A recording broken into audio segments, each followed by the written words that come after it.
What's up guys, Mr. Beats here. Welcome back to part 2 of the wishlist series. 10 things I'd like to see in Red Dead Online. And as always, hit that like button, don't forget to subscribe, and let's dive right in. More roles, continuation of the online story, home apartment ownership, expanded NPC interactions, train robberies, wagon upgrades, more hair and makeup styles, larger posses, rockstar editor, invite-only lobbies. And sliding in at number 1, more roles. And what I mean by that is like the equestrian role. Now I've seen this online in various places being discussed, and it's already been integrated into the game. You have the option of stealing a horse at the beginning and taking it to a Clay Davies. So why can't we continue that? Now Rockstar has already confirmed that a new role will be coming out at the end of 2020. Much speculation about this role is believed to be the equestrian role, as it is already in the story missions for the online portion of Red Dead Redemption 2. When you first go through that, you run into Clay Davies, where you have to go and steal a horse and you bring it to him, and he says after they get set up, come back and see him. Well, you can have a good version versus a bad version. On the good side, you help ranchers. You go to their ranch, you break in horses for them, and then you take them and sell them or capture them for them if they've been stolen. And on the flip side, you can steal horses from ranchers and go and sell them, or you can be given missions by the different NPCs or the strangers in the world to go and do such things, and Mr. Jones will adjust your honor. Brings us to number 2, online missions continued. Without too many spoilers, when you first jump in online, you meet Horley and Jessica Leclerc. They tell you about the plot that you're wrapped up in, that starts the basis of what's going on, and you meet some interesting people through them, like the aforementioned Clay Davies. Well, there's some missions you go on to help her out, but at the end there's some loose ends. They're not tied up, so what happens? They need some closure there. And that brings us to the more missions being available. Different NPCs you can meet, different things you can do. With all the online story missions being intertwined, it opens up the realm for more missions. Brings us to number 3, home apartment ownership.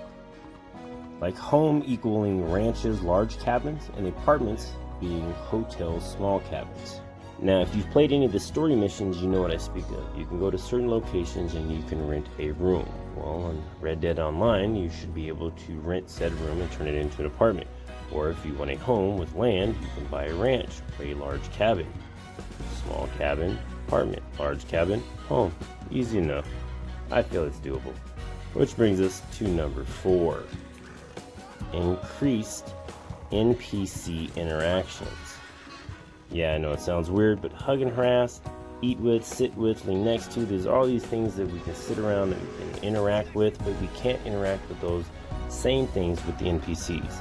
I just feel like it would increase the immersion, it would increase the things you could do in town, do in the city, do at your camp.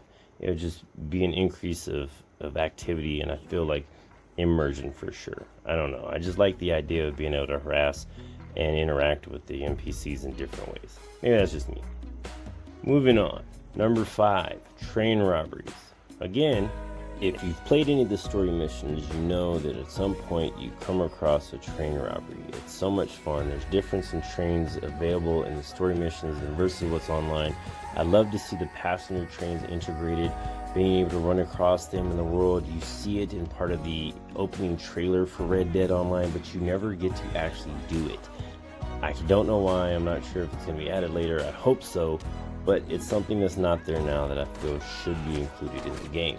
I mean, it's awesome to think that there's NPCs that are known for train robberies, but you never see a train robbery in progress. It's just crazy to me. Alright, I don't know why I get so wound up about that one, but I really do. Moving on. That brings us to numero 6. And for the 6th spot, my personal favorite vehicle, wagons. I'd love to be able to upgrade them. You see different wagons in the world that you can't own, and I don't know why, but that drives me nuts. And the different horses that pull said wagons determine how fast or how slow those wagons are. Sturdy horse means it's not fast. Fast horse means it's not sturdy. It affects it. But then you could have the armored wagons. You can have the 2-passenger wagons to ride around town for the weekend. I mean, there's just so much you can do with the wagons that you can't do yet. And I don't know why it's just beyond me. I ride around St. Denis in still wagons just so I can ride them around and see the difference in how they drive. And it's crazy, there's so much detail put into that, but it's not really been incorporated into the Red Dead Online world. I feel like that's a place where that could fit in into even the roles with the new wagon types. Who knows? There's speculation out there, we don't know, we're not sure, but hey, I'm just naming off the things I'm hoping to see. I mean, what's wish list if you're not putting things on there you actually want to see in the game, you know? Brings us to number 7, more hair and makeup choices. Come on, folks. I need my mohawks, my dreads, my braids, tattoos. Like, I know I threw tattoos in there, it's not really hair or makeup, but there's just so much not in the game that can be added that I feel they've lacked out on in that aspect. Simple enough. It was around then, you can Google it, I promise you. It existed in the late 18 to early 1900s. But hey, it's not there yet. I'm just hoping that's one of the things they add to the game because the groundwork's there. GTA, folks. Same company. It can be done. Alright, moving on, number 8. Larger posses. Alright, I have a lot of friends that I get to play this game with me, and it drives me nuts that we cannot increase the posse size to 10. We get these missions that would be so cool to have more people involved in than what we're allotted. I mean, it's simple enough, just increase it. I don't know how that's done on the back end, but I feel it's possible. It's just a simple need I want. Let us have more people in the story missions. 6 people, 2 more, please. Bringing us to the last couple. Number 9, we went with Rockstar Editor. I mean, come on, if you've ever played GTA, you understand the need for it. It allows you to record clips and then edit them later on. It's a fun thing that should have been incorporated from the beginning. It wasn't. They recently added photo mode in the last 6 months. So, you know, again, something not in game that I added to the wish list that I feel as a content creator and editor and streamer, I mean, it's something that I would love to get my hands on. Alright, but I digress. Moving in to number 10 spot. And I don't know why this should have been number 1, but either way, no particular order. Number 10, invite only lobbies. I cannot stress this enough. People, don't grief people. Let them have enjoyment in the game. Let them play the game the way they want to play the game, please. This would bring people back to the game, I know it. As a matter of fact, if you ever want to hang out, play with me, be sure to check out the group I'm involved in, Tyco. It's on the screen, you can't miss it. I love these guys, they're great. Great group of people, cross-platform, nothing better.